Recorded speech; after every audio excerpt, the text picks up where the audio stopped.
Shalom, frères et sœurs, je vous salue dans le beau et précieux nom de notre Seigneur Jésus. Et quelle grâce le Seigneur nous accorde encore aujourd'hui d'être bénéficiaire de ce jour et de ces moments. Je sais que la grâce que le Seigneur nous accorde est sans limite et que les bénédictions qu'il a prévues nous donner au travers de ces communications viennent à nous sans embâche. Alors aujourd'hui, je crois qu'avec cette communication, je vais mettre fin à notre périple qui a commencé il y a un moment de cela. Nous parlions, qu'ils vous souviennent, de comment nous devions imiter Paul. Paul a dit, je suis votre géniteur spirituellement, c'est moi que vous devez imiter parce que moi-même, j'imite Christ. Alors aujourd'hui, permettez-moi de prier. Après ça, je vous reviens derrière pour vous proposer un sous-thème qui va retenir notre attention. Seigneur, nous voulons te rendre grâce pour ce moment que tu nous as accordé. Nous voulons te le dédier afin que tout ce qui sera fait ici soit sous ton contrôle, que rien ne soit de la touche de l'homme. Permets, Seigneur, que à la fin de tout ceci, Seigneur, que ta gloire se manifeste. Permets que nous qui sommes venus, Seigneur, au Papa, nous rendre disponibles en toi, et entre tes mains. Et ceux qui vont les écouter, ceux qui vont écouter ces vidéos, Seigneur, soient bénis. Que ton nom soit béni. C'est au nom puissant de notre Seigneur Jésus, nous avons prié. Amen. Alors, je vais lire un verset biblique, d'ailleurs un verset biblique que j'avais lu par le passé. Et là, je vais ressortir le sous-thème qui va retenir notre attention. 1 Corinthiens 9. Lisons donc dans 1 Corinthiens 9. Je vais lire à partir du verset 16. Je vais lire 16 et 17. Si j'annonce l'évangile, ce n'est pas pour moi un sujet de gloire, car la nécessité m'en est imposée. Et malheur à moi si je n'annonce pas l'évangile. Si je le fais de bon cœur, j'en ai la récompense. Mais si je le fais malgré moi, c'est une charge qui m'est confiée. Gloire à Dieu. Alors, je vous propose le sous-thème « Malheur à moi si je n'annonce pas l'évangile ». Malheur à moi si je n'annonce pas l'évangile. Alors, vous pouvez croire que Paul a joué à l'extrémisme quand il utilisait ce thème de malheur. Les gens peuvent dire comment il peut dire malheur à lui si. Gloire à Dieu.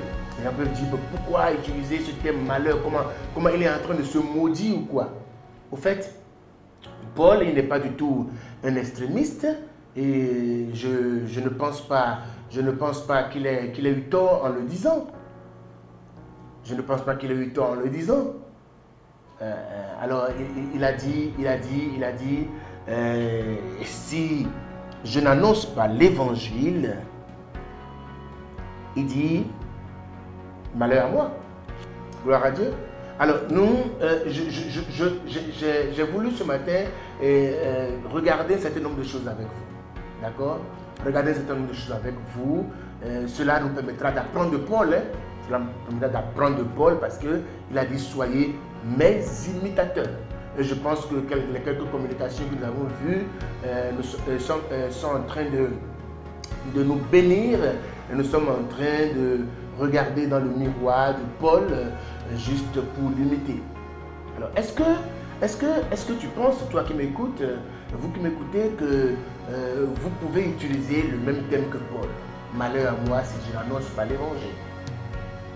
Combien d'entre les enfants de Dieu peuvent dire malheur à moi si je n'annonce pas l'évangile? Il dit, annoncer l'évangile pour moi, ce n'est pas quand je veux. C'est une charge qui m'est imposée. Gloire à Dieu, très important. Alors, il me plaît de revenir à ce thème de malheur. Alors, regardez, Regardez, si vous êtes engagé par une tierce personne, donc vous êtes lié à lui, donc par un contrat, et que vous devez aller au boulot, même par temps de pluie, par les moments de pluie, vous devez aller à l'heure au boulot. Alors, vous pensez quoi? Vous pensez que vous pouvez ne pas y aller? Non, c'est un contrat qui vous lie à lui. Et malheur à vous si vous n'allez pas au boulot à l'heure. Le malheur, c'est quoi? Le malheur, c'est que vous allez perdre votre boulot. Vous allez perdre votre boulot simplement. D'accord? Je prends un autre exemple simple. Vous avez des factures d'électricité, vous avez des factures d'eau, vous devez acheter le gaz, vous devez payer le loyer et vous ne le faites pas. Si vous ne le faites pas, vous avez le malheur qui vous frappe. Le malheur qui vous frappera, c'est que on viendra vous couper l'électricité. C'est un malheur. On viendra vous couper l'eau. C'est un malheur. Vous ne payez pas le gaz, vous n'aurez pas à préparer. Chez vous, vous n'aurez pas à manger. Vos enfants n'auront rien à manger. C'est un malheur. Donc, c'est pour, premièrement, démystifier ceux qui disent, ceux qui pensent que, bon, voilà, Paul utilise un mot très fort. Non. Il y a beaucoup de personnes qui n'utilisent pas ce thème, mais qui sont frappés par les malheurs qu'eux-mêmes attirent sur leur vie, par leur négligence, par leur paresse et par leur mode de procrastination, parce qu'ils sont en train de rejeter au lendemain toutes choses. Gloire à Dieu. Donc, j'aimerais que tu comprennes aujourd'hui, que, comme Paul, tu dois pouvoir dire, si je n'annonce pas l'évangile, si je ne fais pas l'œuvre de Dieu, malheur à moi. Et je vais dire, je vais lire notre verset pour t'amener à comprendre pourquoi est-ce que vraiment il était indispensable, et il est toujours indispensable pour un enfant de Dieu de prendre les choses comme Dieu les prend, de voir les choses comme Dieu voit ces choses. Je vais vous lire quelque chose dans Acte 9. Dans Acte 9, je vais lire à partir du verset 10. Regardez le verset 10. Or, il y avait à Damas un disciple nommé Ananias. Le Seigneur lui dit dans une vision, Ananias. Il répondit, me voici Seigneur. Toi, va dans la rue qu'on appelle la droite et cherche dans la maison de Judas un nommé Saul de Tarse, car il prie. Et il a vu en vision un homme du nom d'Ananias qui entrait et qui lui imposait les mains afin qu'il recouvrât la vue. Ananias répondit, Seigneur, j'ai appris de plusieurs personnes tous les maux que cet homme a fait à tes saints dans Jérusalem. Et il a ici des pouvoirs de la part des principaux sacrificateurs pour lier tous ceux qui invoquent ton nom.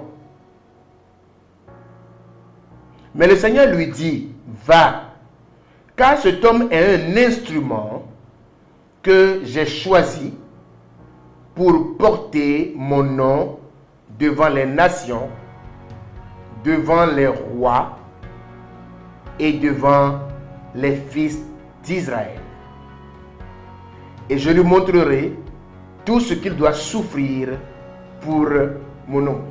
Au fait, regardez, là il s'agit de l'exemple de Paul. Paul qui est en train de dire dans 1 Corinthiens 9, malheur à moi si je n'annonce pas l'évangile. Regardez comment lui, au fait, le Seigneur l'a rencontré. Le Seigneur l'a rencontré sur la route de Damas. Et il a vu une grande vision. Il avait eu, je vais dire, la grâce d'être aveuglé. Je n'ai pas le temps de parler de ça. Gloire à Dieu. Il a eu la grâce d'être aveuglé. Et puis, le Seigneur parle à Ananias. Ananias, qui devrait aller. Il devrait aller où se trouvait Paul pour lui imposer les mains. et pour lui dire une parole, une bonne nouvelle, pour lui annoncer l'évangile. Ananias va dire, Seigneur, waouh, mais de lui j'ai appris beaucoup de choses mauvaises. Hein? Ce Saul de Tarse, il est mauvais. Il a fait souffrir les gens. Surtout les gens qui appellent ton nom. Et qu'est-ce que le Seigneur va lui dire? Le Seigneur va lui dire, va, car cet homme est un instrument que j'ai choisi. Waouh! Mais pas n'importe quel instrument. Pour porter mon nom devant les nations, devant les rois. Vous imaginez que si Ananias n'avait pas obéi, Paul ne serait pas en train de rendre ministère. Paul n'aurait pas rendu ministère au roi. Donc, lorsque Paul a reçu le Seigneur et s'est détourné du judaïsme, le Seigneur a dû lui faire des révélations. C'est pourquoi, si tu n'as pas une révélation, tu ne pourras pas dire « Malheur à moi si je ne prêche l'évangile ». Certainement, le Seigneur lui a révélé, mais moi, je t'avais appelé, je t'avais destiné, je t'avais destiné à parler au roi. Et tu me persécutais. Il a fallu que je te rencontre sur la route de Damas, mais il a fallu que je t'envoie quelqu'un pour t'imposer la main. Parce que je t'avais rendu aveugle. Et tu as même eu la grâce d'être devenu aveugle. Parce qu'Ananias devait venir lui imposer les mains, prier pour lui annoncer l'évangile. Et lui, faire recouvrir la vue. Gloire à Dieu. Tu peux voir au travers de ce que je suis en train de te dire. Quand tu n'annonces pas l'évangile, tu es en train de priver des gens. Tu es en train de faire deux choses. Premièrement, tu es en train de priver des gens de rentrer dans leur ministère. Et tu es en train de priver des gens de recevoir le Seigneur. Parce que si celui à qui tu rends ministère commence à rendre ministère, c'est bon. Il rendra ministère à des gens. Et eux aussi rendront ministère à d'autres personnes. Et il y a des gens qui sont choisis pour ne parler qu'au roi. C'est les gens de la trempe de Paul. Il y a des gens qui sont appelés pour ne parler qu'au roi. Et vous connaissez l'histoire de Paul. Alors, j'aimerais que tu comprennes aujourd'hui, tu n'as pas besoin que Dieu te parle. Les gens, nous allons prier pour voir si le Seigneur nous envoie évangéliser. Non. C'est une fausse prière. Tu peux aller évangéliser, tu dois aller évangéliser à tout moment, à temps et à contre-temps. La seule chose, Seigneur, conduis-moi. Seigneur, envoie-moi. Aujourd'hui, je sors. Seigneur, guide mes pas. Seigneur, je veux parler à quelqu'un cette semaine. Je sais que c'est de ta volonté. Comment est-ce que je sais que c'est ta volonté? Parce que tout le monde entier a besoin d'être mis au contact de cette bonne nouvelle du royaume. Gloire à Dieu. Donc, soyez mes imitateurs, comme Paul a dit. C'est un grand domaine dans lequel nous devrions imiter Paul. C'est un grand domaine dans lequel nous devons désirer imiter Paul. Parce qu'il dit, si je n'annonce pas l'évangile, malheur à moi. Il dit, si je le fais de bon cœur, d'accord, je suis béni. Mais si je ne le fais pas de bon cœur, c'est pas grave, c'est une charge qui m'est confiée. Regardez-moi, c'est pas toutes les fois que tu as envie de payer ton loyer, ou de payer tes factures, mais tu es obligé. Ce n'est pas toutes les fois, je vais dire, ce n'est pas à cœur joie toujours que tu payes certaines charges, mais tu es bien obligé de les payer. Parce que c'est une charge pour toi. Et ça peut être souvent, c'est souvent mensuel, d'autres sont annuels. Gloire à Dieu, très important. Alors, j'aimerais que tu puisses recevoir cette grâce. Hein? Comme je suis en train de te parler maintenant, de comprendre que toutes les fois tu fermes ta bouche, quelqu'un de très important est en train d'être retardé dans son ministère. Quelqu'un de très important est en train de s'éloigner du royaume. Et là, le royaume de Dieu est en train de se refermer au lieu de s'agrandir. Le royaume de Dieu devrait s'agrandir au travers de nos mains. Que le Seigneur te bénisse. Je pense que c'est court, hein? Mais je pense que tu as reçu l'essentiel. Si je n'annonce l'évangile, malheur à moi. Si je ne paye pas mes factures aussi, c'est malheur à moi. Mais le malheur, tu voyez, c'est des échelles de malheur, c'est des niveaux de malheur. Donc, le prix que Ananias a payé pour Paul, Paul dit, je dois le payer pour d'autres personnes. Forcément. C'est forcé. Quelqu'un a payé le prix pour que tu viennes au Seigneur, tu dois payer le prix pour que d'autres personnes arrivent au Seigneur. Et c'est une chaîne. C'est une chaîne. Que le Seigneur vous bénisse. J'espère que ces quelques moments vous ont été utiles parce que nous avons fait les options de vidéos courtes. Et alors avec ce sous-thème, nous clôturons cette série. Et puis le Seigneur, bien sûr, nous conduira autrement très très prochainement. Alors n'oubliez pas de partager les liens de la page YouTube et de la chaîne YouTube et de la page Facebook. Likez et partagez autour de vous. Permettez que cette œuvre puisse aller loin. Ne permettez pas, comme je le dis souvent, que le garage soit à votre niveau quelque part pour retenir cette œuvre. Que le Seigneur vous bénisse. Prions. Seigneur, nous voulons te rendre grâce. Nous sommes arrivés au thème de cette série, mais nous savons qu'il n'y a pas de thème que nous pouvons terminer si cela vient de ta parole.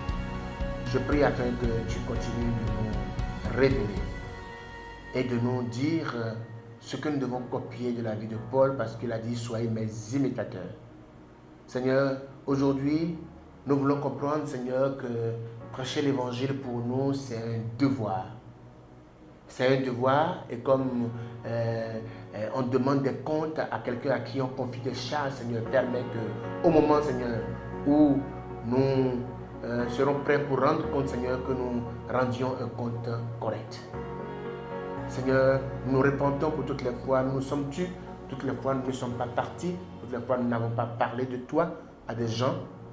Tu m'as révélé que nous sommes en train de retarder tes œuvres sur terre. Maintenant, Seigneur, nous répentons, donne-nous, Seigneur, de le faire à temps et à contre-temps. Fais-le pour ta gloire. C'est au nom puissant de notre Seigneur Jésus. Nous avons prié. Amen. Que le Seigneur vous bénisse. Au revoir.